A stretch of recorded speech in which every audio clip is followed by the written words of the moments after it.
It begins before the sun rises. The ground is still cool underfoot, and the air carries the smell of dew-soaked dirt, distant firewood, and something else, steel. Somewhere beyond the hills, the watchers are ringing the first bell. Not an alarm, not today, just a call to wake. In the camp on the edge of the forest, where swords rest beside sleeping mats and shields lean against stumps, the barbarians are stirring, quietly, methodically, like wolves stretching before a long, slow hunt. Before we go further, if you find peace in stories that drift like embers and settle slow, make sure you're comfortable, relaxed, and ready to slip into a world where battle is just one part of life. The barbarian doesn't rise with fanfare. There is no roar, no war cry, not yet.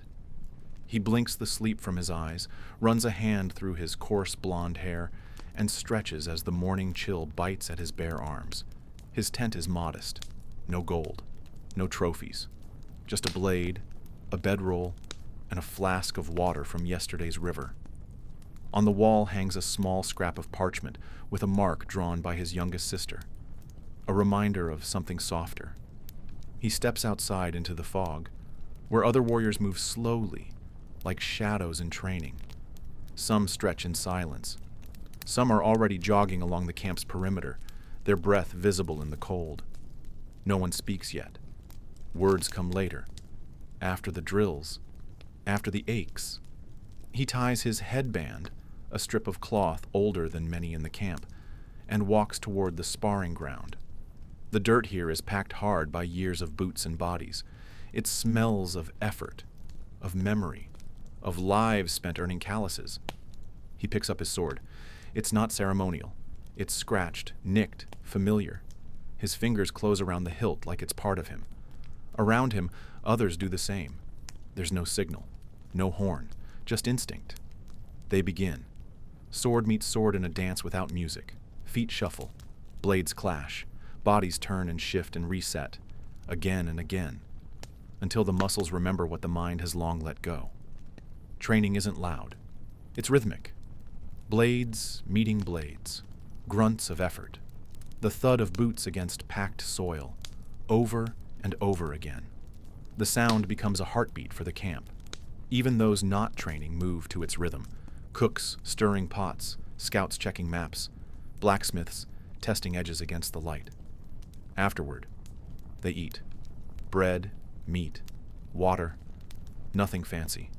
Enough to keep them moving. A few speak now. Jokes, memories, rumors of where the goblins might strike next. The barbarian listens more than he talks. He's not the loudest. Never was. But when he speaks, others stop to hear it. He tells a short story about a sparring match that turned into a brawl. They laugh, not because the story is new, but because it's his. The rest of the day unfolds like clockwork. More drills. Patrol duty near the outer edge of the clan's territory, where the grass grows wild and strange footprints sometimes appear by the tree line. A moment at the forge, helping sharpen a fellow warrior's axe. A stop by the healer's hut, checking a bandaged hand from the week before. She says it's healing slower than it should. He nods and says nothing. Pain is just part of the process. Midday brings a shift in light and tone. The sun is high, and the camp moves more quickly. Scouts return with information. Builders reinforce walls. Younger warriors are pulled aside for one-on-one lessons. The barbarian assists with instruction, showing a boy how to parry, again and again, until the motion is nearly reflex. There is patience in his teaching, a kind of silent mentorship. As dusk nears, the fires are lit again. The scent of charred wood and roasting meat fills the air. The barbarian sits near one, sharpening his sword in silence. He watches the sparks dance upward, toward a sky slowly filling with stars. Others gather around, speaking softly, sharing food, reminiscing. A bard strums a tune nearby, low and slow, nothing for dancing, just enough to remind everyone they're still human. No battles today, no fanfare. Just the steady thrum of a life lived in readiness. Not waiting for war, prepared for it. That's different. And when he finally lies down again, muscles sore, breath steady, sword within reach, he does not dream of conquest. He dreams of quiet, of mornings like this one, and the ones still to come, of a world that turns not on glory, but on the hands that hold it steady while no one is watching. He dreams in fragments, a blurred face, a flash of fire, the sound of distant drums. But when he wakes, there's only quiet, the kind of quiet that belongs to the early hours, when the sky is still caught between black and blue. His first task isn't heroic, it's practical. He gathers kindling for the morning fire. Others are still asleep or pretending to be. The camp doesn't roar to life all at once. It stirs. One tent flap at a time. The barbarian moves like he always has. Focused, methodical, grounded. He's strong, but he doesn't waste it. The fire catches slowly, smoke curling into the air like a whisper. He doesn't watch it burn. He knows it will. Instead, he kneels beside a bucket of water drawn the night before. He splashes his face, runs wet fingers through his hair, and ties his headband tighter. Routine is sacred. In battle, chaos is constant. Here, order is the only armor he trusts. His boots slide on without thought. His belt, sword, and wrist wraps follow. Every piece has a purpose. Every scar beneath them has a story. But he doesn't think about those stories today. Today is about showing up. The mess tent is half empty. A few warriors mutter greetings. Some nod. One of them, younger, asks how to keep his sword from rusting. The barbarian answers with just enough words to help. No more. He eats in silence. Bread, meat, and roots boiled soft. He eats quickly, but not without thought. Fuel matters. Outside, the training square is quiet. The dew still clings to the dirt. He begins alone, slow swings, careful footwork, adjusting grip and stance with the precision of someone who's done this thousands of times. The first few minutes are meditative. Then others join. It becomes a dance like the day before and the day before that. The movements aren't for show, they're for survival. Blades clash, shields block. Grunts fill the air like birdsong. The barbarian doesn't shout. He doesn't need to. His presence directs enough. Later, he sharpens a young warrior's blade and says nothing about the chips in its edge. Mistakes are lessons. Everyone learns eventually. He did. Before midday, he's walking the perimeter. The trees beyond the wall are still. But still doesn't mean safe. He watches a bird scatter, notes a broken branch, files it away in his mind. Observation is part of survival, too. He sits for a while near the outer fence, sharpening his own blade with small, slow strokes. Not because it's dull, but because that's what's done. That's what steadies the mind. There's no enemy today, no alarm, no victory. But he moves through it all with purpose. Because even on quiet days, the war still lives in muscle and memory. And, as the light begins to fade, he stands again, adjusts his grip, and walks back toward the heart of the camp. Ready to train, ready to teach, ready to rest. Whatever the day calls for, he'll meet it the same way he always has. Without complaint, without glory, with both feet planted firmly in the dirt. By the time the sun has fully breached the treetops, the camp is alive. Steel rings out from the blacksmith's corner, the rhythm sharp and clean. The clang of hammer on iron echoes through the open air, blending with the occasional grunt from the training field and the crackling of early fires. Smoke from cooking pits swirls above the low tents like morning mist, rising into the pale sky as if pulled by memory itself. There's movement everywhere, boots against gravel, blades being sharpened, orders given in murmurs. But nothing is rushed. The pace is deliberate, set by discipline, not desperation. The barbarian moves through it all like part of the structure itself. Not above it, not outside it, but woven into its pulse. He carries no title, no rank, but the way others glance his way says enough. A scout passes him near the water barrels, mud caked to his legs, a small cut across his cheek. They don't speak. A nod is exchanged. In this camp, that's a full conversation. Saw something, handled it, moving on.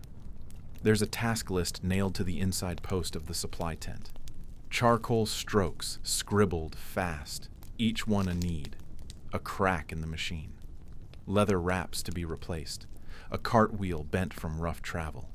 2 swords too dull for battle. The barbarian reads it once, tears off a corner with a few items circled, and folds it into his belt. He knows he won't finish it all. That's not the point. The point is moving forward. He spends the next hour mending armor straps, careful needlework done with rough fingers. Precision earned through repetition, not training. Nearby, a younger warrior wrestles with his own gear, muttering under his breath with each knot that slips. The barbarian doesn't lecture. He doesn't hover. He just lifts his own strap, demonstrates the loop and pull, the tension that holds firm without snapping. The boy watches, mimics, fails, tries again. That's how it's always been. Later, a runner arrives, dust on his tunic, breath tight. He carries no scroll with seal, just a folded message inside a cracked leather pouch. News from a nearby outpost, movement along the border, a skirmish with minor losses, scouts unaccounted for. No urgency yet, but the atmosphere thickens. It always does. Tools hit anvils with more force. Conversations grow shorter. Eyes sharpen at the edges. The forge burns hotter. The barbarian says nothing. He finishes what's in his hands before picking up the next. It isn't detachment. It's control. Rhythm is what steadies the mind when the world starts to shift. By the time the sun leans toward its peak, he's on the training field again. Not sparring, but guiding. 2 recruits, both young and eager, are working footwork drills. He circles them like a silent metronome, calling out small adjustments. Wider stance. Don't lead with your heels. Eyes up.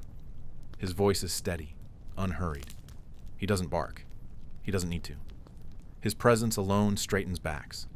He demonstrates a movement himself, a sidestep, a pivot, a clean upward swing, then nods for them to try. The first gets it wrong. The second overcorrects. He shows it again. No impatience. Repetition is the only path to memory. In the early afternoon, he makes his way to the edge of the camp. Beyond the fence is a small clearing, tucked between dense oaks and tangled wildflowers. No one else comes here. It isn't forbidden, but it's understood. His space. Not for isolation, but for balance. He sits on a fallen log, places his sword beside him, and closes his eyes. There is no ritual, no chant. Just breathe. The sound of wind through leaves, the chirp of a distant bird. He doesn't sleep, doesn't need to. He listens. And in the quiet, the weight he carries loosens its grip. He thinks of nothing in particular. Not the battle that might come. Not the ones that already passed. Just the stillness between. The moments that hold the noise apart. As the light softens and stretches long across the dirt paths, he rises. He brushes the bark from his tunic, slings his sword over his shoulder, and walks back toward the center of camp. There's sharpening to be done. A few more drills to watch. Maybe help reinforce the western barricade before sunset. Not because it's his job, not because anyone told him to, but because that's the way it works. Steady hands, quiet steps, a presence that holds the rest in place. Not every warrior leads with a shout. Some lead by staying when others leave, listening when others speak, and doing the work no one else thinks about. That's the barbarian. Not loud, not flashy, but essential. It had rained the night before. Not heavily, just enough to darken the soil and soften the air. The camp smelled different this morning. Damp wood, wet leather, smoke that clung to everything.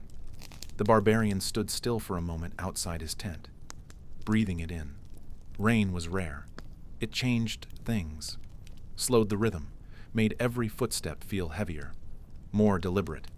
He walked to the edge of camp, boots pressing into the soft earth, leaving behind tracks that would fade by evening.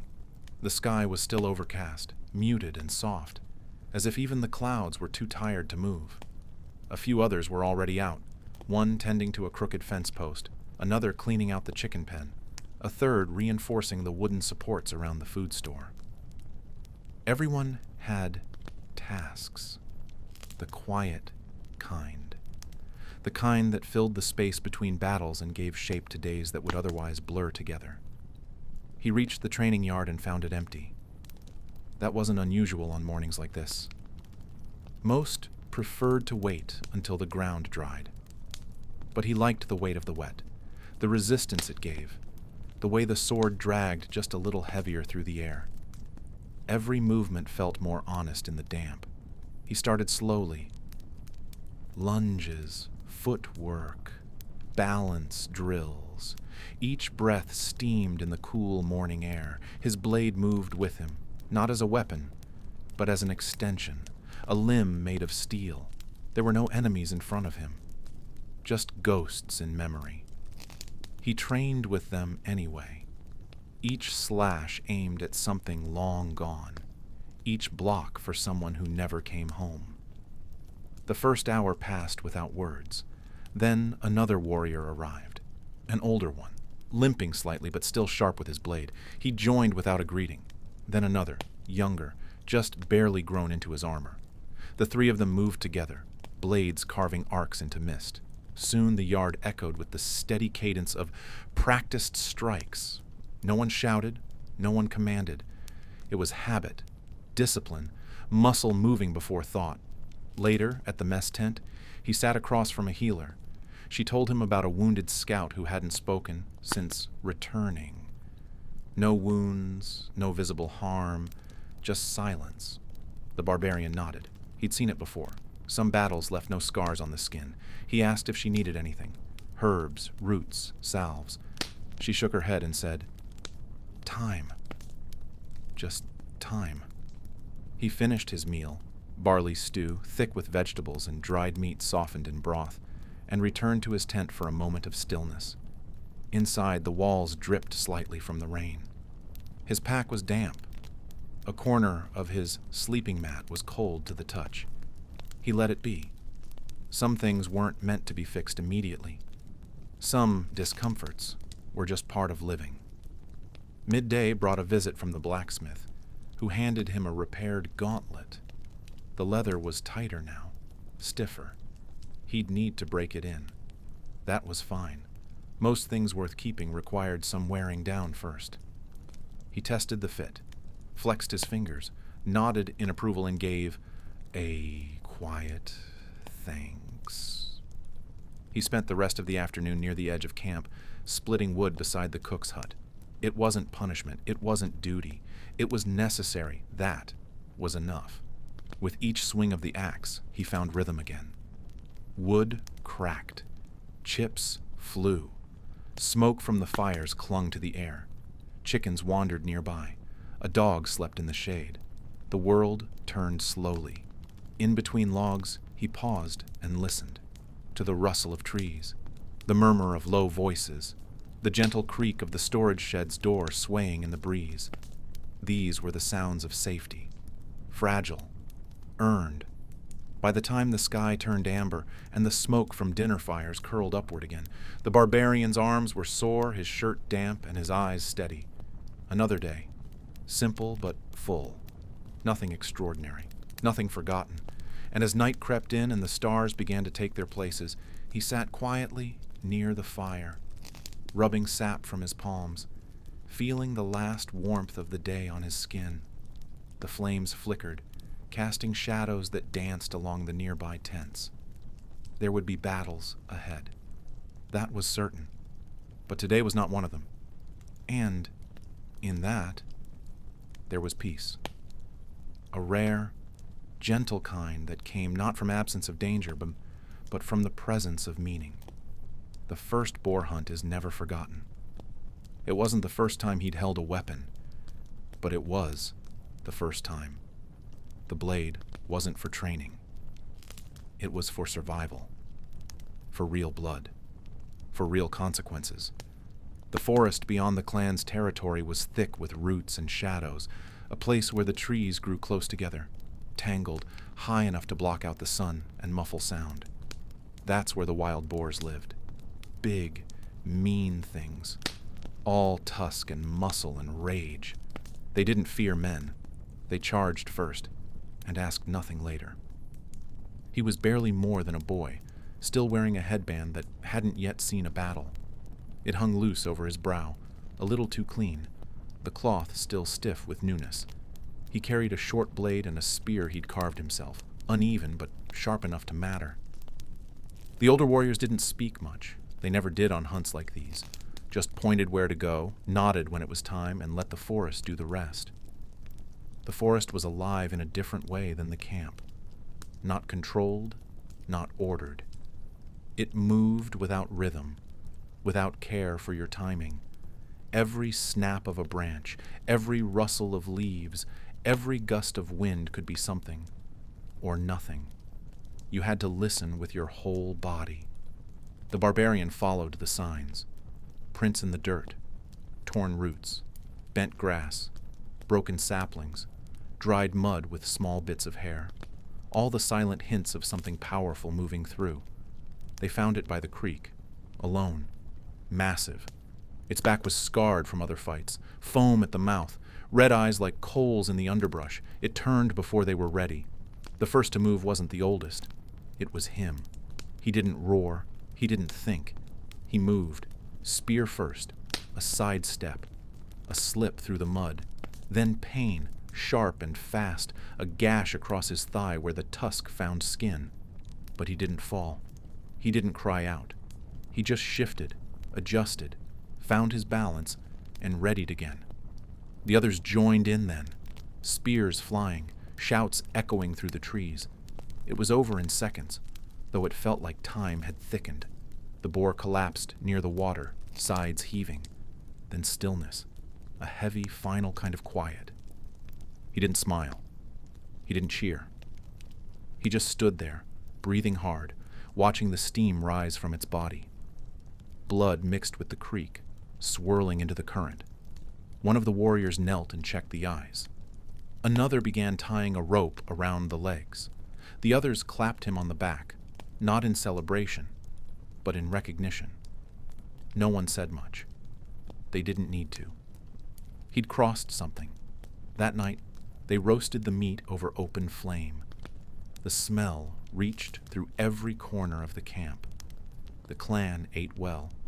He sat by the fire with his leg wrapped tight, the blood still drying on his boot. One of the elders passed him a cup. Not praise, not reward. Just a sign. You did it. You're part of this now. You've seen something you can't unsee. And when he lay down under the stars, body aching and eyes wide, he thought of the boar's eyes. Not with fear, not with pride. Just clarity. Like a mark had been made inside his chest, somewhere deeper than the cut on his leg. He didn't sleep easily. He listened to the crackling fire, the quiet breath of the camp, the wind in the trees. He let it all sink in. That's how warriors are shaped.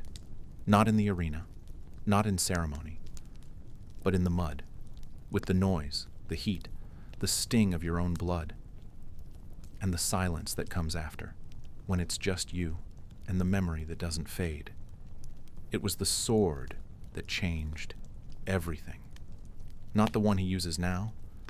No, that came later. This one was smaller, heavier than it looked.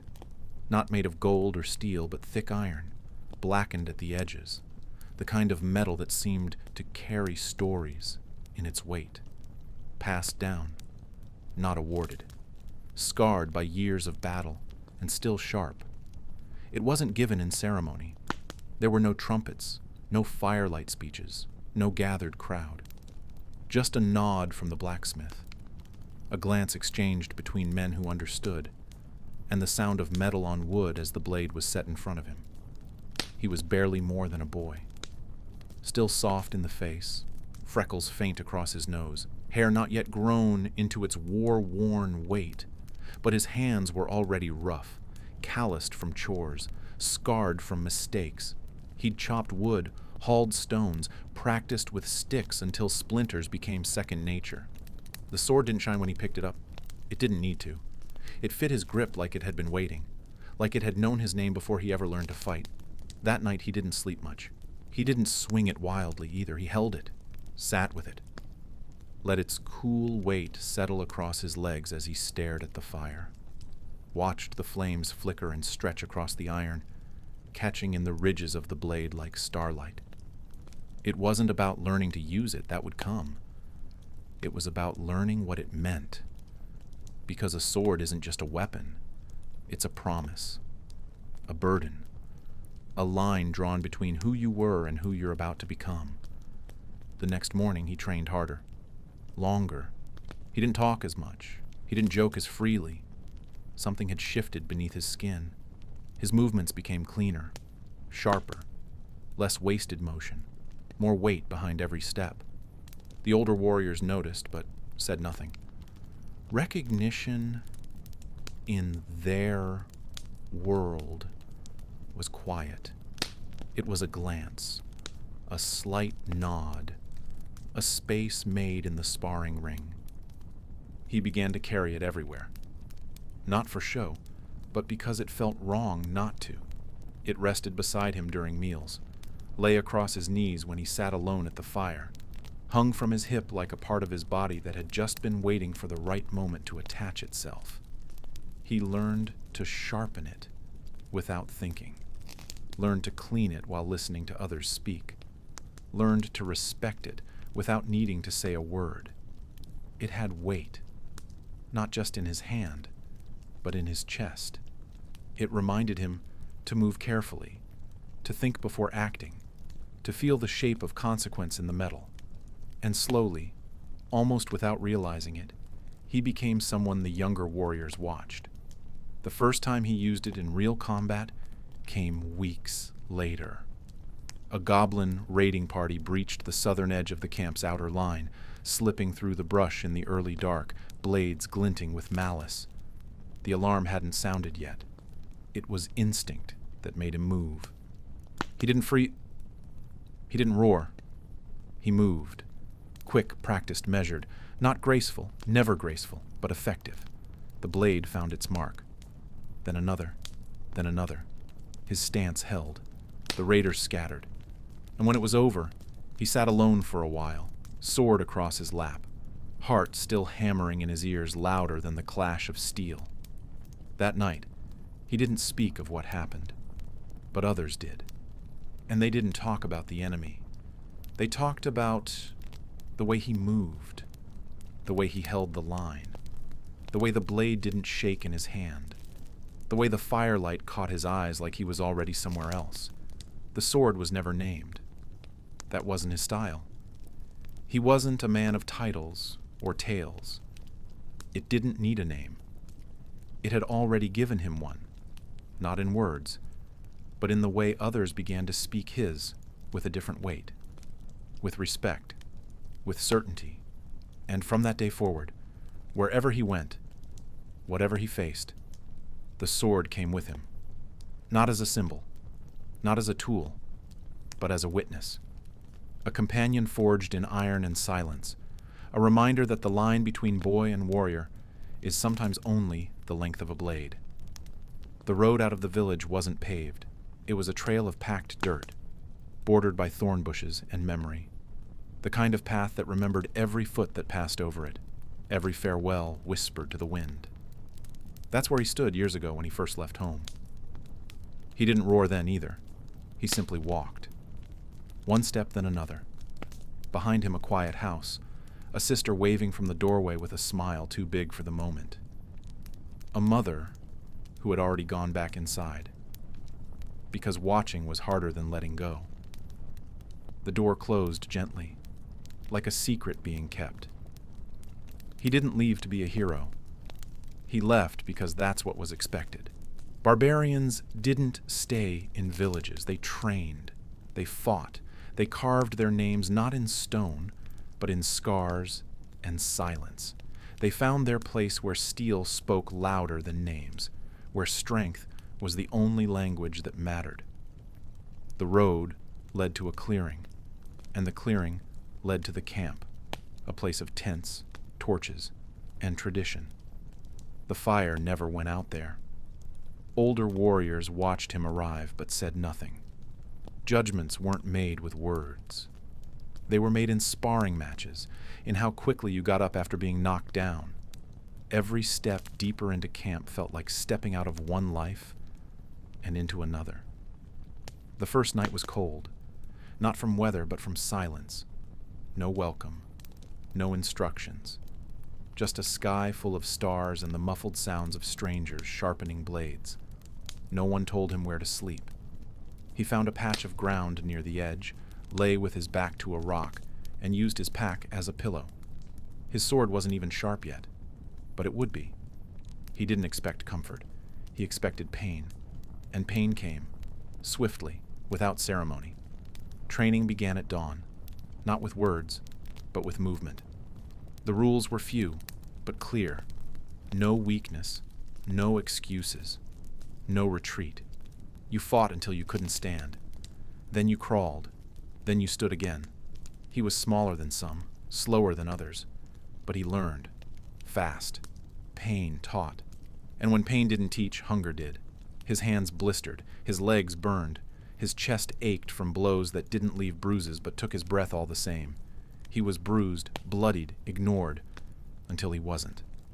One day, an older warrior handed him a new pair of wrist wraps. No words, just the gesture. That was how respect started. Nights were the hardest. Lying still while the wind pushed through tents, listening to others snore or whisper or sharpen steel. He'd replay the day in his mind like a battle plan. Every mistake, every stumble, every moment he was nearly bested. He made promises to himself. Silent ones, carved deep. I'll be faster. I'll be sharper. I'll endure. There were moments he thought of turning back. Brief flickers. But pride is a stubborn fire, and it burned brighter than doubt. Every morning he rose a little steadier, a little more certain. By the end of the first month, he could block with ease. His grip no longer slipped. His breath stayed steady, even during the longest drills. He hadn't won much, but he hadn't broken. And in the camp, that counted for something. They didn't cheer for you. They noticed you. A nod during training. A blade passed your way. A place closer to the fire. Quiet acknowledgments, passed like torches in the dark. He didn't become a barbarian the day he lifted a sword. He became one the day he realized no one was going to save him, and that he didn't need them to. That was the beginning. And beginnings in that world weren't loud. They were earned. There's a clearing beyond the northern ridge, not marked on any map, not spoken of by name, but every barbarian knows it. That's where the real training happens, not the kind that sharpens a sword, but the kind that sharpens a soul. It's not official. There are no captains shouting commands, no drills run by scribes with scrolls, just warriors, old ones with stiff joints and sharpened eyes, young ones with nerves they try to hide, and those in between, the ones with more scars than memories. This is where the fight is learned without ceremony, where the roar isn't taught, it's earned. They call it the pit, though it's not a pit at all. Just a circle of trampled grass and disturbed earth, surrounded by crooked trees and silence. A place carved out by years of repetition, where sweat makes more sense than words, and the dirt remembers every fall. The barbarian was brought here as a boy, not much taller than a shield, no beard, no band, just fists and fire in his chest. They didn't greet him. They didn't explain. One of them tossed a wooden sword at his feet, and he picked it up. not because he knew what to do, but because something inside him said he had to. That was the test. Not how hard you swung, not whether you won, just whether you picked it up and stood your ground. Now, years later, he stands where the elders once stood, watching a group of younger fighters take their place in the circle. No one speaks. One steps forward, unsure, unsteady, eyes flicking from sword to soil. The barbarian nods once. That's enough. They begin, not with strikes, with stillness, learning to breathe, to hold, to read the space between motions. The pit isn't about strength, it's about control. Anyone can swing. Few can stop in time. Few can read an opponent's weight shift, the twitch before a strike, the tilt of a foot. Here, that's what matters. Sweat drips, grunts echo, dirt kicks up around their boots. Blades clash, stumble, reset, again and again, until motion becomes muscle and instinct takes root. The barbarian corrects a stance with a single gesture, pushes a shoulder back into line, angles a foot, says little, watches everything. This is where mistakes are allowed, where bruises are earned, where fear is met and named and left behind.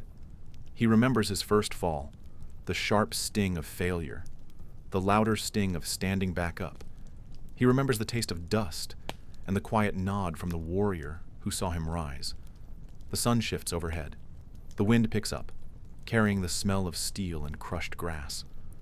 One of the boys drops his sword and curses. The barbarian walks over not to scold, but to offer the blade back. No lecture, just the offer. The boy takes it, hands shaking. He knows what matters now. Not the drop, but the pickup. They train until the light goes soft, until shadows stretch long and muscles start to fail. By dusk, the circle is quiet. The fighters sit in the dirt, breathing heavy, armor loose, hair damp. Their hands are blistered, their clothes stained, but no one complains. The barbarian says one word, a name. It's the boy who dropped the sword. He stands, the others nod. That's how you're welcomed here. Not with cheers, not with rank, not with ceremony, with recognition, with fire shared in silence, and the promise that tomorrow they'll return. Not because they must, but because they understand. This is where warriors are made, where silence speaks louder than orders, where every fall is a step forward, where the sword you drop becomes a sword you learn to carry. There wasn't a ceremony, no scrolls, no speech, just a nod from the old warrior and a place around the fire. That's how you knew you were in, part of the brotherhood of the roar. A name whispered more than spoken, passed through the ranks without banner or badge. It wasn't official. Nothing in this world truly was. But it mattered. The brotherhood wasn't about power or rank. It wasn't for the loudest, or the strongest, or even the bravest. It was for those who understood something quieter. That strength wasn't just in your arms. It was in your silence, your steadiness, your willingness to take the hit and stand back up without a word. Not to be seen, but to be counted on. Always. They didn't wear different armor. They didn't walk differently. But you could tell. You could see it in the way they moved. Deliberate. Practiced. Patient. Their swords were never flashy, but always sharp. Their shields worn but intact. Their eyes scanned without panic. They saw before others did. They moved before others even noticed. The barbarian had watched them for years. When he was younger, he studied the way they trained, the way they didn't flinch when others barked orders, the way they always stepped forward when it mattered. Not first, not last, but exactly when they were needed. They didn't chase glory, they absorbed it, quietly, and left it behind. Now, sitting beside them as the flames crackled low, he said nothing. They said nothing. It wasn't awkward. It was understood. Words were for those who didn't yet know how to be still. In stillness, there was recognition. Someone passed him a piece of bread. Another tossed him a cloth to clean his blade. Small things. But in this circle, small things meant everything. You weren't praised for what you'd done. You weren't tested. You were simply seen and kept. That was the unspoken oath. The firelight flickered against faces scarred and calm. These were men who had seen too much and decided not to speak of it, who carried their pain like they carried their swords, tightly gripped, never dropped. They didn't share stories. They shared presence. That was enough. They trained early, slept light, and moved as one when the time came. They didn't need to shout to be heard. When one of them stood, the others followed. Not because they had to, because they trusted. Because the bond wasn't built in noise or command, but in action, in repetition, in knowing the weight of another's silence. The barbarian didn't know when exactly he became one of them. Maybe it was the night he held the line when everyone else fell back. Maybe it was the time he said nothing while being stitched back together, so others could get help first. Maybe it was that long march through rain and mud when no one spoke for 3 days, but each footstep said, "I'm here." Maybe it didn't matter. What mattered was now. Here. This fire. This breath. He was here now, and the roar and the thing that gave the brotherhood its name, it wasn't a sound they made with their mouths. It was something deeper, a way of standing, a refusal to yield, a calm that couldn't be shaken, even when the sky itself burned. In the dark, with stars overhead and embers settling low, he understood what the older warrior had meant seasons ago when he said, "You'll know you belong when you stop trying to." Tonight, he didn't try. He didn't prove. He didn't perform. He just was. And that was enough. They called it the headband, a strip of cloth red as sunlit blood tied tightly across the brow. No armor, no helmet, just that single piece of fabric. And yet, it meant more than steel. It wasn't just decoration, it was declaration. It marked the difference between a fighter and a barbarian, between someone who could swing a sword and someone who stood when everyone else had fallen. He received his on a day without ceremony. No trumpet, no cheering, just a quiet nod from a mentor whose name had long since been worn down to silence. It was handed over folded, edges frayed, still bearing the faint sweat of the one who wore it before. That was the point. You didn't earn it clean. You earned it through repetition, through days stacked on days of effort, of dust, of bruises, and breath held through exhaustion. There was no instruction given, just the handoff, a heavy silence. He tied it the way he'd seen others do, just above the eyebrows, tight enough to stay, loose enough to breathe. And when he looked in the shallow bowl of water that passed for a mirror, he didn't see pride. He saw expectation, a role to fill, a standard to uphold. It wasn't a reward. It was a responsibility. The headband wasn't for show. It didn't grant power, but it demanded something. Discipline, endurance, patience, the refusal to fall apart, even when everything else around you did. In battle, when sweat poured and vision blurred, when screams mixed with smoke and orders were drowned by chaos, that strip of red reminded him who he was. Not just a body, not just a blade, a symbol, a promise. Each headband had history, passed down, reused, repaired. Some had dark stains that never came out, blood, sap, ash. Some had been torn and stitched again with mismatched thread. No two were exactly alike. But all were bound by the same idea, that a barbarian isn't made in a single fight, but forged slowly in the fire of routine, forged in mistakes, repetition, reflection. In the early days, he'd reach up to touch it during rest, just to make sure it was still there. A kind of reassurance. Now, he ties it without thought. It's part of him. As much a part as the sword or the scars. He doesn't remember what his forehead felt like without it. He doesn't want to. He's watched younger warriors stare at it with silent questions, wanting one, not knowing what it takes to deserve it. And he doesn't explain. Not because he's secretive, but because the truth isn't something you say. It's something you live, something you wake into, bleed into, sleep beneath. Sometimes, when he sharpens his blade at night and the campfire crackles low, he thinks about all the headbands scattered across the field. Ones lost in battle. Ones buried with fallen brothers. Ones tucked into tree roots or left behind in riverbeds by those who never returned. Each one had a story. Each one was worn by someone who knew what it meant to keep going.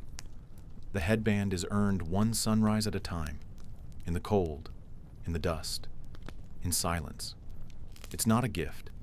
It's a reflection of commitment, of sacrifice, of quiet resolve. And once it's yours, it stays with you, in memory, in muscle, even long after the cloth itself has turned to threads and dust. Because long after the battles are forgotten, the headband remembers. The clash wasn't glorious. It started like most of them do, with dust rising before the enemy is even seen. The goblins don't march in ranks. They scurry, scatter, move like insects and bite like wolves. You don't hear them coming. You feel the ground shift, and by then it's already begun. The scent of smoke drifts in first, then the vibrations in the soil, then the glint of blades under a low sky. The barbarian was already at the front by the time the warning horn blew. He didn't wait for orders. He rarely did. Orders were useful, but instinct came faster.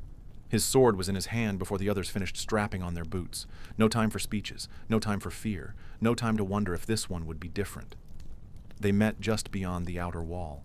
Fields that once held wheat now trampled into mud and broken wood. Livestock had already scattered, carts overturned, the scent of iron thick in the air. The goblins didn't care about crops. They came for loot, for chaos, for the thrill of disruption. They didn't want to conquer. They wanted to tear holes in the fabric of order. The barbarian didn't think. He moved, left, right, block, swing, again, again, again. The rhythm was its own kind of calm. His sword moved as if it knew more than he did. Cutting, catching, driving back the green mass of teeth and claws. He stepped over a burning crate, ducked a swinging mace, pivoted to drive his blade through a gap in rusted armor. He felt something graze his arm. A sharp sting. He didn't stop. Pain came later. Breathing came later. All that mattered was holding the line, and so he did. The cut burned, but the fire inside him burned hotter. A goblin leapt onto a fallen cart, snarling, blade raised. The barbarian met it mid-air with a shoulder and brought his sword down hard. It was over in a second. No flourish, just necessity. Another came from behind. He turned, blocked, pushed back. His world was narrowed down to blade, breath, and footing. Around him the field echoed with steel, with shouts, with the dull thud of bodies hitting dirt. The clash of metal against shields, the crack of wood splintering, the bark of the captain's voice somewhere in the smoke. He didn't notice how long it lasted. Time bends in battle. Minutes stretch. Hours vanish. He only knew when it ended because the noise changed. It faded. When the final horn blew, signaling retreat, the goblins were already fleeing. Not all made it. Some dropped what they had stolen. Some didn't drop anything at all. Some ran into the trees with wild eyes and empty hands. Some didn't run fast enough. The barbarian stood in the silence that followed. Mud on his boots, blood on his sword, breathing heavy, but not shaking. One cut across his arm, shallow but steady. He wiped it with a cloth, wrapped it tight, and moved on. There was no time to dwell. There was always something to fix, a wall to rebuild, a fire to stamp out. No cheering, no back-patting, just nods, just quiet. The kind of quiet that settles after noise, not before. The kind that says, we did what we had to do. Because For the barbarian, the first battle wasn't about victory. It wasn't about medals or songs or the weight of glory. It was about remembering what mattered. Stay standing, hold your ground, protect the clan. And he did. And when he walked back through the camp gates, the others made way, not out of fear, out of understanding. A silent respect passed from scar to scar, eye to eye. He didn't need to speak. The blood drying on his arm said enough. He would sharpen his sword again that night.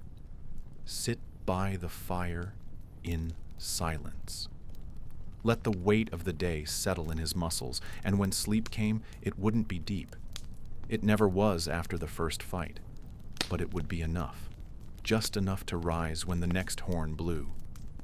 It was the silence after the battle that taught him the most.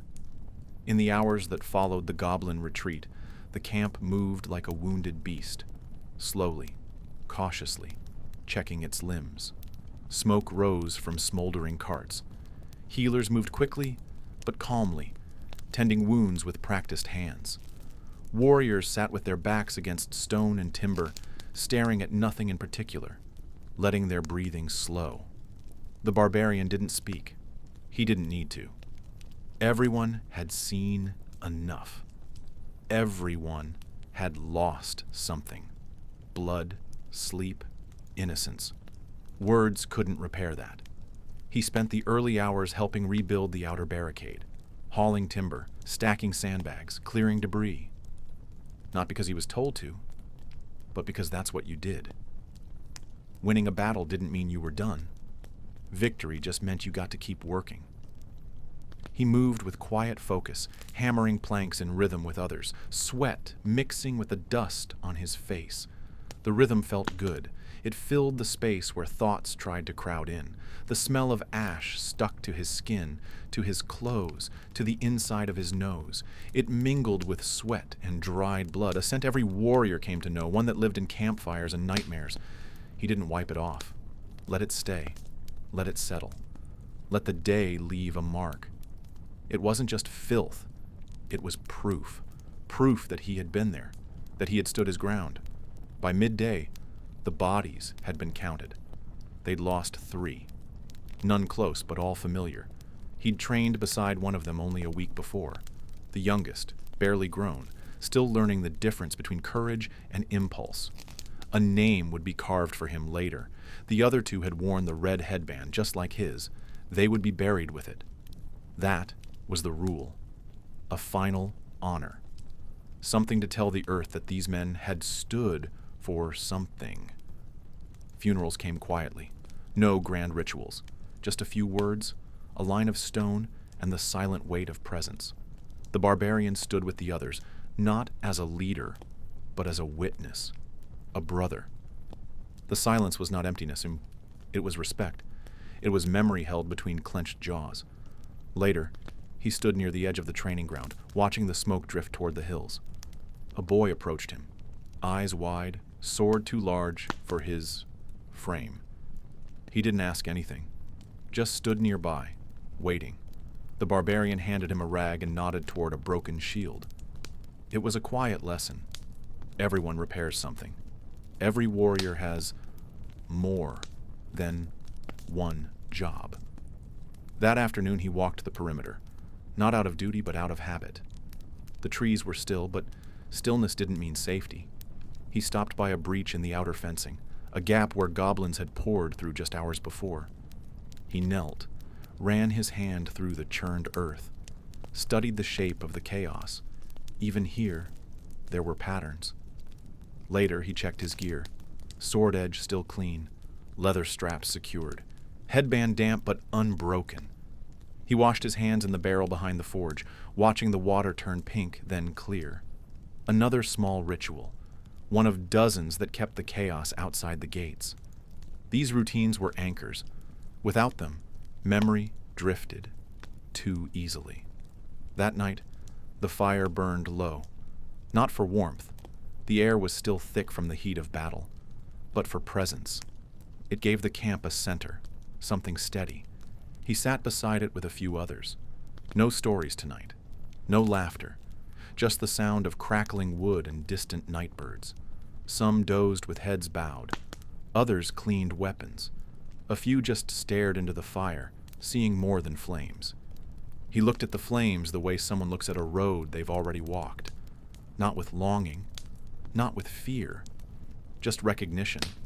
Tomorrow, there would be drills again, new recruits to train, arrows to fletch, armor to mend. But tonight there was only this: sore muscles, steady breath, and the soft glow of survival. No battle lasts forever, but the barbarian knew something most didn't. The quiet that follows? That's where the real work begins. That's where the warrior learns who he really is. Not in the clash, but in the calm. Not in the charge, but in the rebuilding. It started with smoke, not the thin wisps from cooking fires or blacksmith bellows. This was different. Thick, dark, oily, rising fast against the early morning light like a wound opening in the sky. The kind of smoke that signals something's wrong before anyone says it out loud. It crawled into the clouds and painted them black. Even the birds flew in silence. The barbarian was already moving before the horn blew. He didn't grab supplies. He didn't check a map. He only needed his sword and his feet, because when smoke climbs like that, it means something precious is already being taken. You don't prepare. You act. The village wasn't far, just a short ride from camp, a place where elders lived, where children played without looking over their shoulders, where warriors came to rest their bones without gripping their weapons. It had no walls. It had no guard towers. It wasn't supposed to need them. It was a home, not a fortress. That's why it hurt more. When he arrived, the damage was already done. Roofs caved in, flames licking at wooden beams, crops trampled into broken stalks, barrels smashed open and left bleeding grain into the soil, doors ripped from hinges, the kind of wreckage goblins leave behind, not out of strategy, but spite. The kind of destruction that didn't just tear wood, and it tore peace. He stepped through the village slowly, not because he was afraid, but because he needed to see, needed to absorb the full weight of it. Familiar faces now hollowed by shock, sitting on stone steps or standing in silence.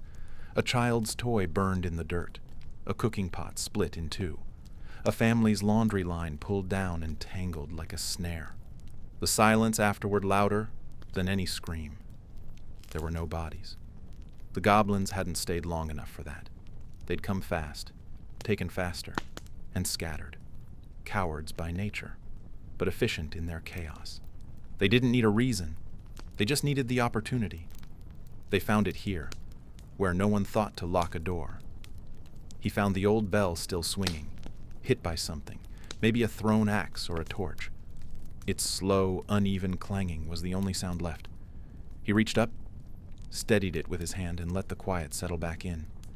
Even the wind seemed to pause, unsure of how to move through what remained. Others began to arrive. Warriors, scouts, medics. They moved with urgency, but the barbarian stood still, watching, remembering how the village had looked just days ago. Children running barefoot, laughter at dusk, fresh bread cooling on windowsills, elders telling stories by the well. Someone asked if they should rebuild. Another said it wasn't worth the effort. But he didn't say anything. Not yet. Because rebuilding isn't a decision. It's a vow. And vows are made in silence with hands and steel. You don't rebuild because it's easy. You rebuild because you refuse to lose. He walked past the remnants of a home. Its roof collapsed inward like a broken chest. He touched the frame with his fingers, feeling the heat still clinging to the charred wood. Every splinter told a story. Every ash held a name. That night, he didn't eat, didn't train. He sat by the remains of the well and watched the smoke drift upward, long after the fire was gone. He watched it like someone might watch stars, looking for meaning in the patterns, listening for a message hidden in the silence. Because sometimes, a barbarian doesn't fight to win. Sometimes he fights so no one else has to run, so someone can come home again. And when he finally stood, stretching limbs stiff from stillness, he knew what had to come next. Not revenge, not rage, rebuilding, with bare hands, with blood, with time. Because peace, once broken, doesn't return on its own. It has to be claimed, one stone at a time. Blood dried into the folds of his tunic. The cut on his arm had closed, but it pulled when he moved too quickly. He didn't flinch. The body adapts. That's what training was for, to make pain something manageable, something ordinary. Bruises fade, bones knit, but the rhythm of healing was familiar now. Like everything else, it simply became part of the routine. It had been 3 days since the clash.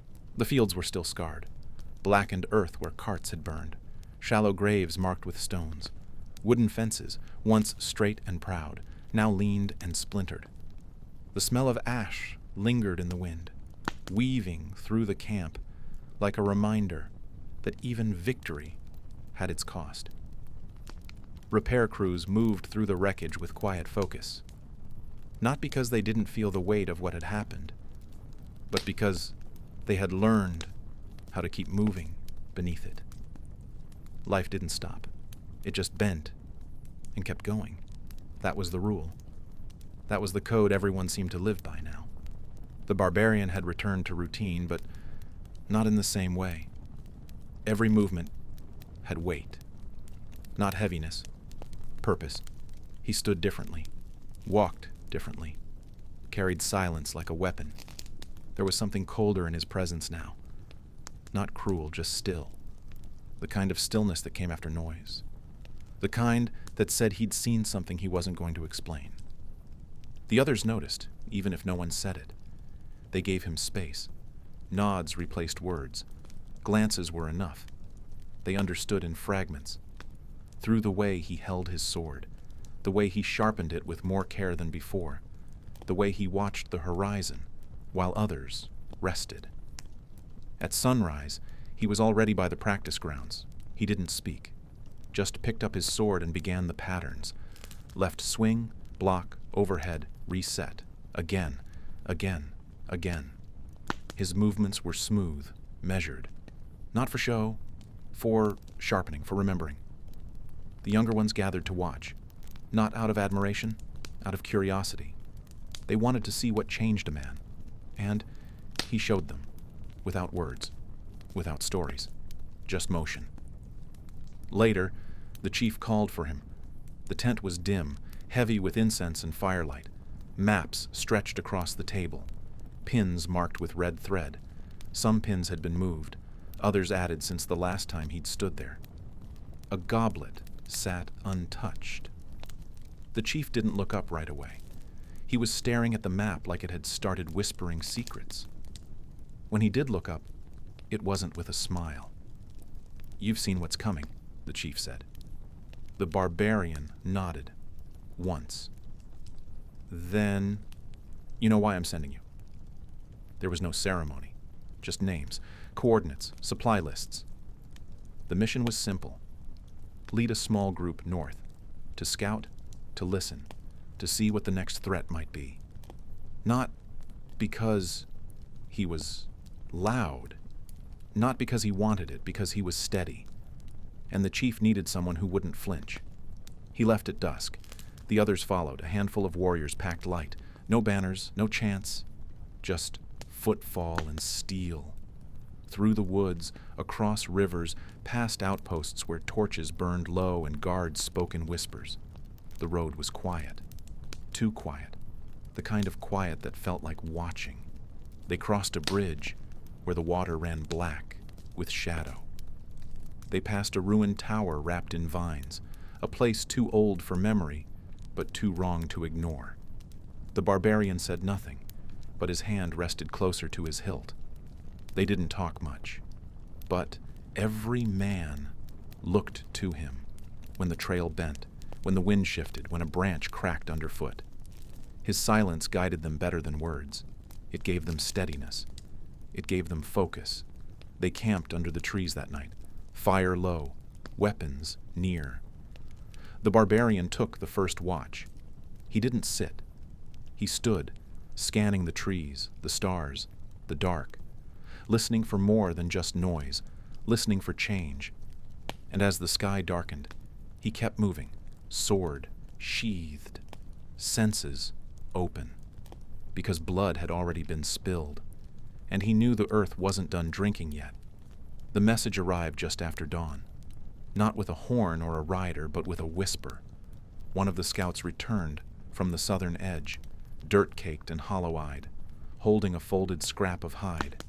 His eyes were sunken, voice barely audible, as if the weight of what he carried was more than just leather and ink. On it, a symbol burned in crude strokes, a chieftain's mark, unknown to their maps, unclaimed by their records. Old, sharp, confident, the kind of mark made not for diplomacy, but for defiance.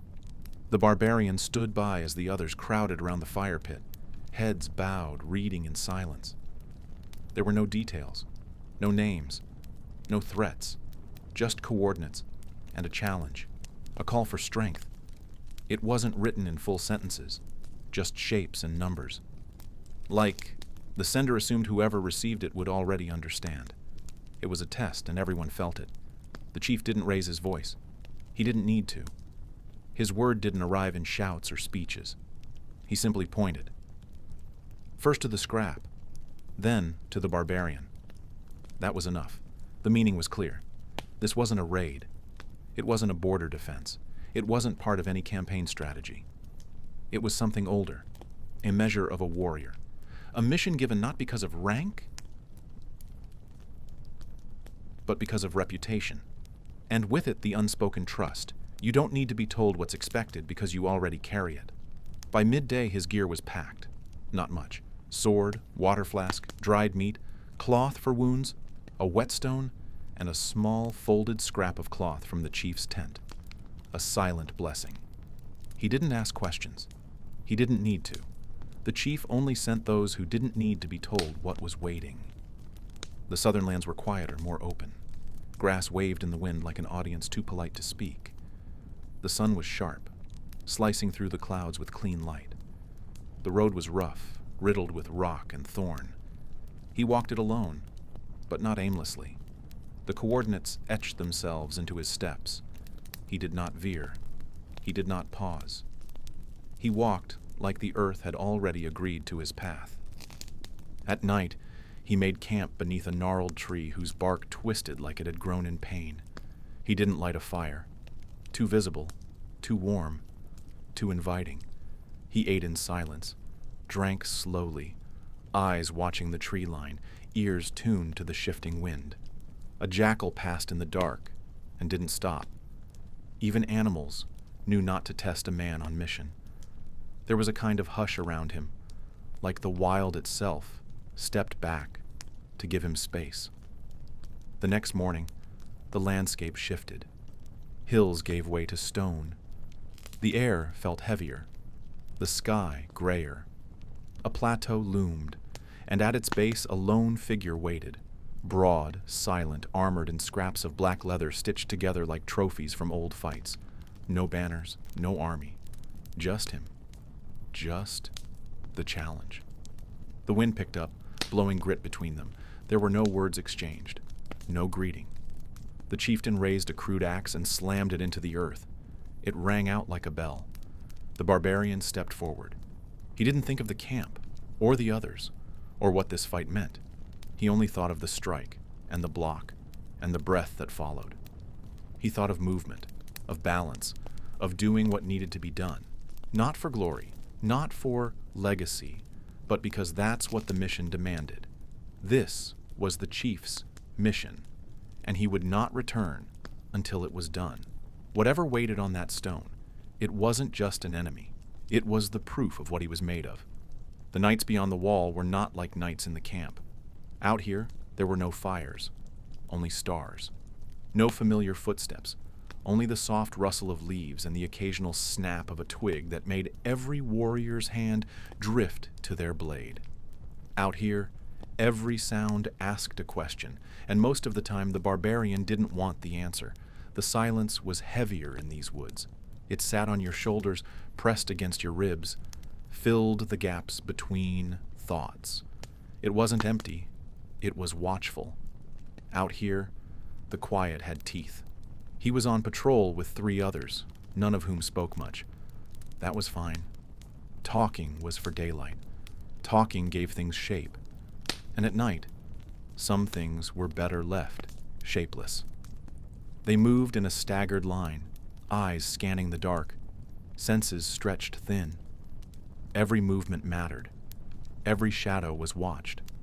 Because beyond the wall, they weren't just guarding territory. They were guarding the unknown. The barbarian moved like a man who had done this 100 times, but not with arrogance, but with rhythm. 1 foot in front of the other, slow, deliberate, listening, feeling, every part of him awake. He stepped over fallen branches without breaking stride. He ducked low-hanging limbs by memory, not sight. The others mirrored him without knowing they were doing it. The forest was thick here. Old trees leaned in close, their bark scarred with time. The moon barely cut through. The light fell in long, broken shafts that never reached the ground. And though the path was narrow, he didn't need light to see. He saw with the memory of past walks, past hunts, past ambushes. He saw with instinct, with a kind of memory that lives in muscle and breath.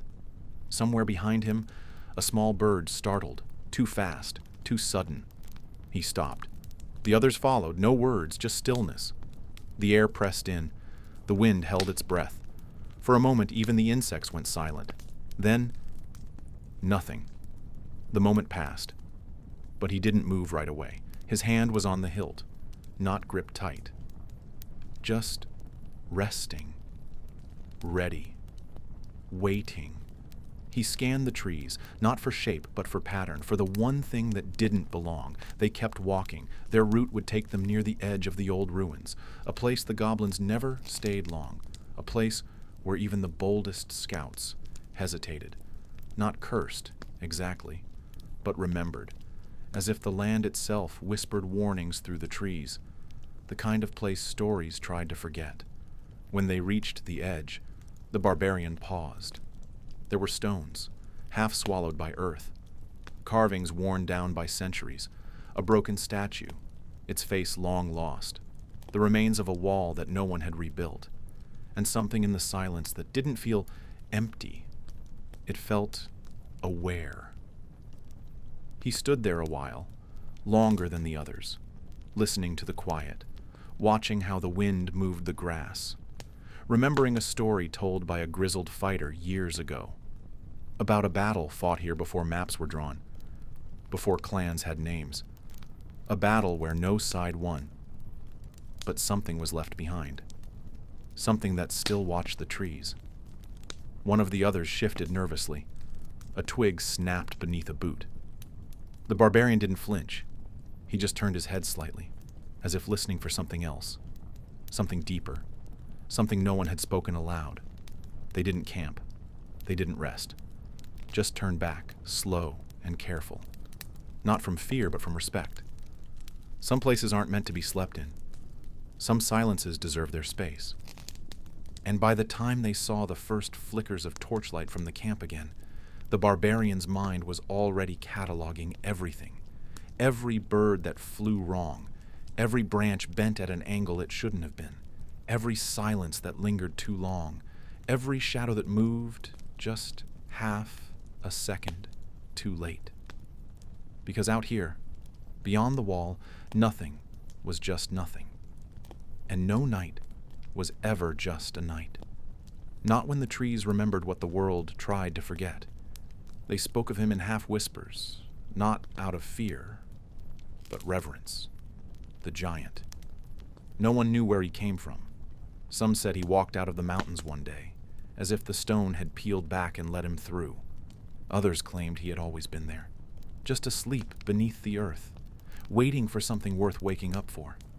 There were even a few who believed he was shaped by the gods themselves, molded from cliffside and storm cloud, set loose to remind the world what weight truly meant. Whatever the truth, the first time the barbarian saw him, the sky seemed smaller. It happened during a patrol near the canyon ridge. The land there was brittle, cracked from old fires, wind-worn and bare. The path was narrow, the air thin. The barbarian had seen much in his years, goblin raids, mortar fire, even the shadow of a dragon once. But this was different. This wasn't an enemy. It wasn't a threat. It was presence. Heavy. Ancient. Like the ground had decided to take shape and walk. The giant stood still, leaning slightly against a tree too small for his size. His arms hung at his sides like fallen towers. His face was unreadable, a weathered mask carved from decades of silence. He wasn't armored, just cloth, thick and patched, and a belt made from what looked like a piece of ship rope. And yet, he looked invincible, not because of what he wore, but because of what he didn't need. His eyes were deep-set and calm, not dull, not cold, just watchful, the kind of eyes that had seen battles no one had written down, fires that didn't make it into song, losses too old to name. The barbarian didn't speak. He didn't need to. The giant nodded once, slow and sure. Not a greeting, an understanding, a silent exchange between two who live through weight and fire, between those who carry more than weapons. They didn't fight that day. There was no battle to join, no goblins in sight, just a moment suspended in quiet. Even the wind slowed.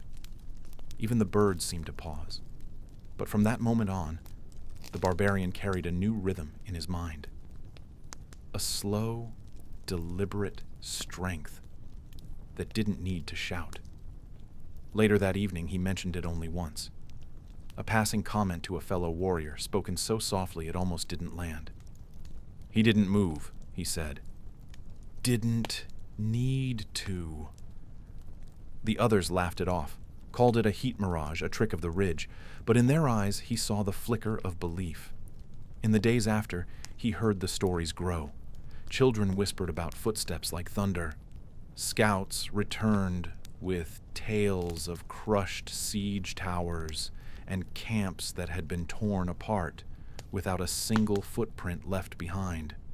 One swore he saw the giant carry a boulder up a hill, humming a tune no one recognized.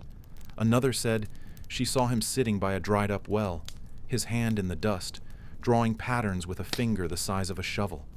The barbarian listened, but said little, because what he remembered most wasn't the size. It wasn't the strength, it was the silence, the way the world seemed to pause, the way his own breath slowed. In that stillness there was something steady, something rooted. Strength didn't always roar. Sometimes it simply stood. And that, the barbarian understood completely. Victory has a sound. It's not the cheering, not the clash of steel or the call of horns. It's quieter than that. It's the sigh that escapes when you realize you're still alive. It's the distant crackle of fires being put out.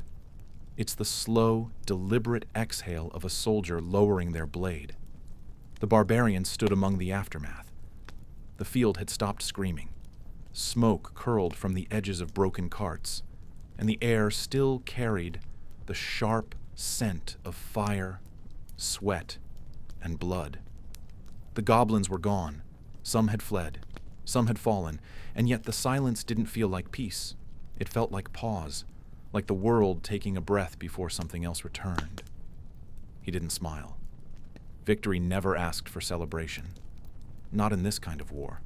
It asked for recognition, for humility, for knowing that today you stood, and tomorrow you might not. He walked the field slowly, stepping around splintered shields and weapons abandoned mid-swing. His boot nudged a helm, dented and scorched. A memory clung to it, a younger warrior who had stood beside him that morning. The boy's name escaped him now, but his face didn't. He helped lift the wounded. He carried more than one. One across his shoulder, limp. One dragging their leg, leaning into him with every step. not a word spoken, none needed. They knew what had been done and what had been lost. At the camp, the fires were low. The injured lay in rows. Some groaned, some stared. The healer's hut overflowed, so he stayed to help, not because he was asked, but because he couldn't walk away just yet. His hands, still stained, tightened wrappings, braced arms, held cups steady. A boy with a gash across his ribs asked if they'd won. The barbarian looked at him for a long moment. "Yes," he said, and that was all. When the sun dipped below the trees and the long shadows stretched across the field, he finally sat. Not at the center, not near the others. Alone by a stump, sword across his lap, staring at the edge of the sky where smoke met dusk. Victory didn't taste sweet. It tasted like iron and silence. He didn't sleep much that night. No one did. Because sometimes victory comes with a cost, not in gold, not in loot, but in the weight it leaves on your shoulders. And he carried it. They still talk about the wall breaker's last stand. Not with trumpets, not with scrolls or songs, just around fires in the quiet after drills when the moon hangs low and the air grows heavy. That's when the old warriors speak of it, slow, soft, like a story they've worn smooth with telling. The wall breaker wasn't a barbarian. He didn't swing a sword or train for hand-to-hand combat. He was built differently, small, quick, reckless, a grin that didn't match the danger he carried, always running toward the thing everyone else was backing away from, with a barrel full of fire and no fear in his bones. That morning, no one knew it would be his last. The goblins had come in numbers more than usual. They weren't just raiding. They were trying to break through, to collapse the defenses, torch the inner camp, and scatter the clan. The front line was already strained. The barbarian was among them, blade flashing, breath steady. But it wasn't enough. The outer wall began to splinter, not from goblins, but from their machines. Crude, massive, and relentless. Siege engines made of scavenged wood and iron, rolling slow but sure. If they broke through, there'd be no holding the line. That's when the wall breaker ran. No command, no warning. Just the flash of red fuses and bare feet on stone. He dodged falling debris, ducked under arrows, climbed the broken edge of the tower with a barrel in each arm. One on his back, one clutched tight. Fire in both. The barbarian saw him go, just a blur at first, then a figure outlined by the flames. He shouted once, not to stop him, but in recognition. That kind of courage doesn't answer to orders. The wall breaker reached the siege engine before anyone could cover him. He climbed onto its front like it was a beast to be tamed, slammed the barrel down, and lit the fuse with a spark from his teeth. He didn't jump. The explosion rocked the field. Smoke swallowed the air. Wood split in every direction. The machine didn't just stop. It disintegrated. So did everything around it. When the smoke cleared, the line was still standing. The wall was bruised, but intact. And where the wall breaker had stood, there was only ash and silence. They never found all of him, just part of the bandana, scorched at the edge. The barbarian kept it, folded, wrapped in cloth, stored in the corner of his tent. He doesn't speak of it often, but on the hardest days, before battle, he ties his own headband a little tighter and thinks of the one who charged first. Not because he had to, but because someone needed to. That was the day the wall held, because one fighter chose to fall. The retreat wasn't a failure. That's what the old warriors always said, though it never felt true in the moment. When the horn blew and the line was pulled back, when boots thundered against earth in the opposite direction of battle, it felt like loss, like shame wrapped in dust, but not to him, not anymore. The barbarian had learned, the hard way, that stepping back sometimes meant surviving, sometimes meant regrouping, sometimes meant protecting what couldn't be rebuilt. And on that particular day, with the sky bruised dark and the wind full of smoke, The retreat wasn't a mistake. It was a decision. The goblins had come fast. Too fast. More than expected. Armed not just with blades, but with fire. They didn't aim to raid. They aimed to ruin. They wanted the fields burned, the huts flattened, the spirit broken, and for a moment it looked like they might get it. He had been on the ridge when the second wave crested the hill. He saw the look in the captain's eyes before the horn even blew, a look that said, "We don't win this by dying here." So the signal came, 3 short blasts. Retreat. It was chaos, as retreats always are. Young warriors hesitating, others turning to cover them, some dropping weapons just to run faster, the air thick with confusion and grit. But through it all, he moved steady. He didn't shout. He didn't panic. He stood his ground long enough to help a shield bearer who had twisted an ankle, helped a boy whose hand shook too badly to hold his blade, walked them back with his own back exposed, trusted his instincts, trusted his luck. And when they crossed the camp threshold, when the gates closed behind them, he didn't collapse. He just exhaled, a long, slow breath that said, "We're still here." They lost ground that day. A few huts, a few wagons, 1 lookout post. But they didn't lose the clan. And that's what mattered. The night was quiet, not with peace, but with exhaustion. Campfires burned lower. No one sang, no one joked. They sat in silence, wrapped in cloaks and smoke, watching sparks rise and disappear. The barbarian sat with his sword across his knees, sharpening it slowly, not because it was dull, but because the motion helped. Around him, warriors glanced his way, not for answers, for reassurance. Because that night they hadn't followed a plan.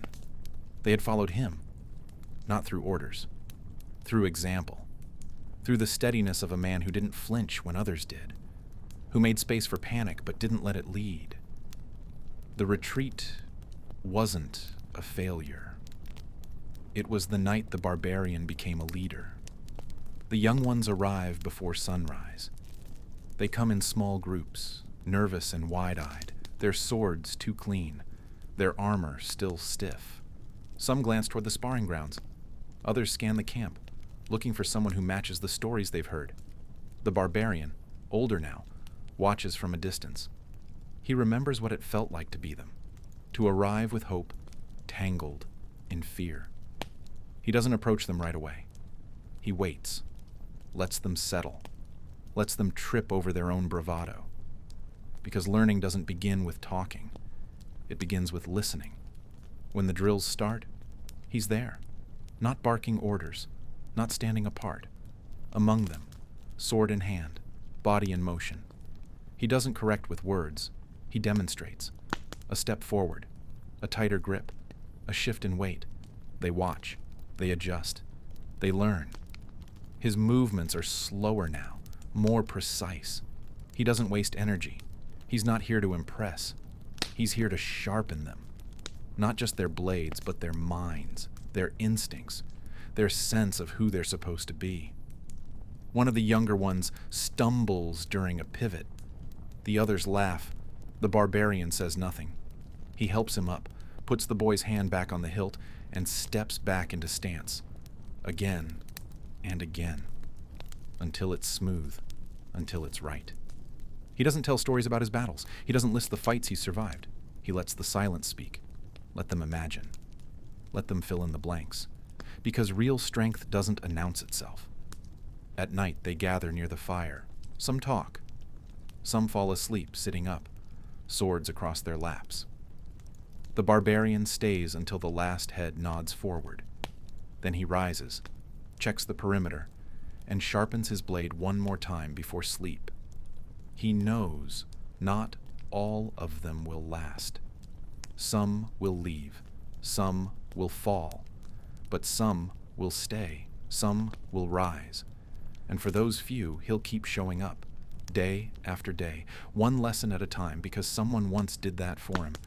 And the way you honor those who came before is by shaping those who come next.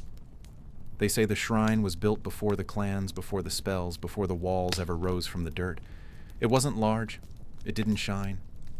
You could walk past it a dozen times and never know it was there. But every barbarian knew the stories of a place hidden deep in the woods where rage wasn't feared but honored. They called it the Shrine of Rage.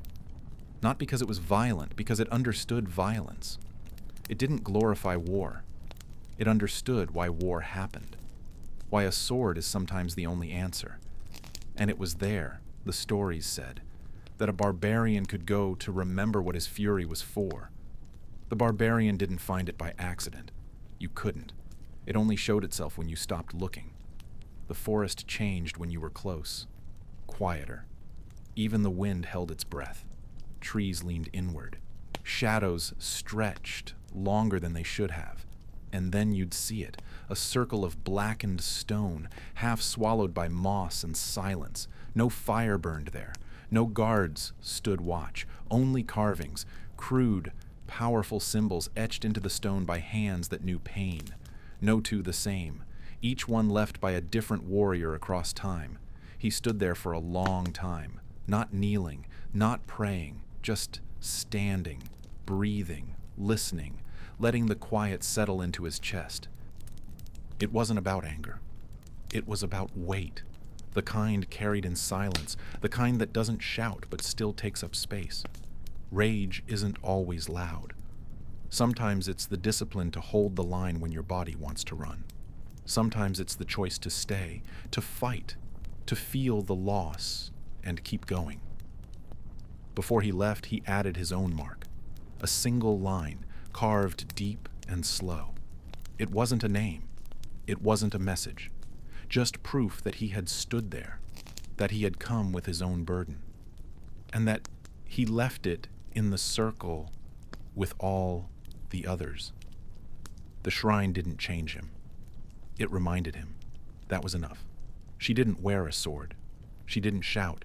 She didn't march in step with the others or lift stones to build the outer wall. But when the barbarian entered the healer's tent, he lowered his voice. The tent was always warm. Herbs hung from ropes above, drying slowly in clusters. Lavender, thyme, bitterroot, yarrow. The air smelled of firewood and crushed leaves. Light filtered through cloth panels, turning everything inside a soft green. In here, battles didn't matter. Voices softened. Steps slowed. She moved quietly, but not cautiously. Her hands were steady. Her gaze was calm. While others wielded blades, she held bandages, salves, and silence. Her tools were worn. A chipped bowl for water, a wooden spoon stained dark from mixing poultices, a mortar carved from old stone. None of it looked impressive, but they saved lives all the same. The barbarian sat on the edge of the low bench, a gash on his side reopened from training. He didn't flinch. He never did. But she didn't praise him for it. She didn't need to. She cleaned the wound with warm water, pressing gently, muttering something that might have been a prayer, or just something to focus the mind. He watched her as she worked. She never rushed. Her fingers moved like they'd done this 1,000 times, maybe more. There was no ceremony, no dramatics, just care, quiet, constant care. When she was done, she handed him a cup of bitter tea. No sugar, no excuse. He drank it without a word. The silence between them wasn't empty. It was earned. Outside, others shouted. Swords clanged. Someone split firewood. But inside it was different. The tent held something sacred, not in a divine way, in a practical one. This was the space that caught what battle dropped, the place that stitched the world back together. He stood to leave. She didn't stop him. She never did. Just a nod, just a glance at the bandage, already starting to stain red. He'd be back. They both knew it. And when he returned to the training field, the bandage beneath his armor pressed warm against his skin, a quiet reminder that even the strongest sometimes need someone to put them back together, that even warriors carry pieces of other people's grace with them, whether they admit it or not. They never wore armor, not because they lacked it, not because they didn't understand its value, There were blacksmiths who offered it, craftsmen who shaped it. Armor lined the walls of the armory, polished and waiting. But the barbarians always walked into battle bare-chested, their skin kissed by the sun and scarred by the seasons. It wasn't arrogance. It wasn't bravado. It was belief, a deep, ancient one. To wear armor was to admit fear, to protect yourself before protecting others. Barbarians were taught differently. Their strength came not just from muscle, but from presence, a kind of defiant vulnerability that told allies, we do not hide, and told enemies, we do not break. The headband was enough. That red strip of cloth meant more than steel. It was their shield, their promise. It bore sweat, blood, heat, rain, everything except hesitation. Some say the tradition began long ago, when the first of their kind faced an enemy twice his size. The village wanted to craft armor for him, but he refused. He said, "If I fall, let it be with nothing between me and the world." He didn't fall, and from that day on, no barbarian has wrapped themselves in metal. Armor slowed you down. It dulled your instincts. The barbarian way required movement. Fast, brutal, efficient. You needed to feel the earth with your feet, sense the shift in the wind, roll with a fall, rise from the mud. You needed your body to breathe and flex without resistance. Pain was accepted. Risk was expected. They trained their skin to take it. Days in the sun, nights in the cold, drills in the rain. Not to prove anything, just to be ready. Scars weren't shameful. They were stories. Every mark carried a moment. A blade that missed the heart. A claw that sliced too close. A lesson remembered not with words, but with tissue. Some new recruits questioned it. Why not protect yourself? Why walk into a storm with nothing but rage and resolve? And the old warriors would simply gesture to the wall, to the weapons, to the empty armor racks collecting dust. "Because we don't plan to fall," they'd say. "We plan to finish." The lack of armor wasn't weakness. It was clarity. A barbarian didn't wear fear, didn't carry doubt. They stood with nothing between them, and whatever came next. And when the battle was over, when the blades were sheathed and the smoke cleared, they stood not just because they survived, but because they chose every time to face the world exactly as they were, unhidden, unafraid. The camp is quiet. No drills, no horns, no alarms, just the low crackle of a morning fire and the steady rhythm of someone sharpening a blade. Not for war, not today, just habit. The barbarian sits beneath an old tree, the bark carved with names and initials from warriors long gone. His sword rests on his knees, clean, oiled, but untouched. His headband lies folded beside him, faded from years of sun and sweat. He doesn't wear it anymore, not because he's done, but because there's nothing left to prove. The younger warriors train nearby, their movements fast but uncertain. He watches, saying nothing. They remind him of his first days, all energy, no rhythm. He doesn't interrupt. They'll find it, the right pace, the right pressure, the right stillness. He's not their leader, not officially, but when he speaks, they listen. When he nods, they know. Not every lesson comes in words. He spends the day as he always has, checking the perimeter, fixing a loose fence post, tightening the straps on the carts, not because he has to, because he always has. That's the part no one writes into legend. The repetition, the quiet, the way a life is shaped not by the battles, but by everything between them. Near dusk, a scout brings him a blade to repair. It's chipped, not broken. He shows the boy how to find the balance point, how to grind without overheating the metal, how to check the edge with the back of a fingernail. The boy watches closely. The barbarian nods once, That's enough. Later, he walks the edge of the forest. The same path he's taken for years. The trees remember him. The wind moves around him. Everything is familiar. Everything is quiet. When he returns, the fires are lit, the warriors are laughing, and the stew is thick with root and meat. He sits, eats, listens, says little. Not because he's tired, because there's nothing that needs saying. That night, he lays on his back beneath the stars. No tent, no armor, just the sky above and the earth below. His sword is close, but untouched. His headband still folded, resting beside him.